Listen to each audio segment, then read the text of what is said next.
खुलुमबाय आंनि बड' जेडि चेनेलाव नोंथांमोन बयखौबो। जंसार बसुमतारी आरो जनक कुमार ब्रह्मनि नखराव गोबां रायजोफोरा खौरां लाहैदों आरो नखरनि दुखु सुखुआव हेफाजाब होदों। आरो लोगोसे गोबां रायजोफोर बर' हारिनि आफाद एबसु फरायसुला फरायसुलिफोर, आइजो आफाद, सिनेमा आफाद, एक्स एनडिएफबि, इउटुबार, गियानि सान्थौ दैदेनगिरिफोर आरो बिपिएफनि दैदेनगिरिफोरा बिटिआर सरकार, आसाम सरकार आरो भारत सरकारखौ थार बिजिरनाय मोननो थाखाय दाबि खालामदों।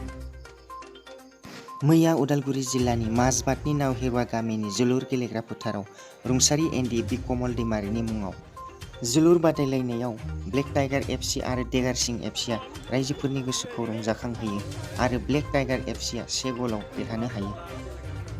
गसाइगावनि रायमना नेशनेल हाग्राखौ रैखाथि होनो थाखाय मैहुर खालामग्रा सा 57 सुबुंफोरा गावग्रा आइजेंजों लोगोसे जुनादनि हाथाइ गंफोरखौ बिटिआर सरकारनो गथायबाय आरो बिथांमोननो 50,000नि चेक होबाय।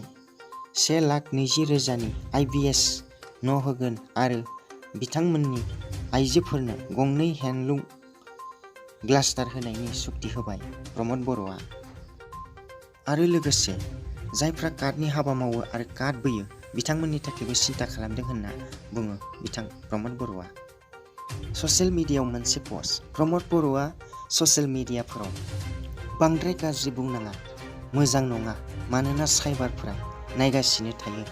हमनो हागौ जुदि गावनायनि बाथ्राफोरखौ बांद्राय बुङो आरो लिरोब्ला आरो सेंग्राफोरखौ फरायनाय रां खामायनायाव गोसो हो होनना बुंदों।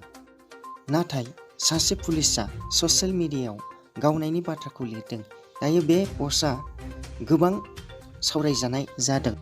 बिथांनि सायाव मा बुंगोन समासो खिन्थासिगोन। आंनि रादाबा बेसेनो। गोजोन्थों।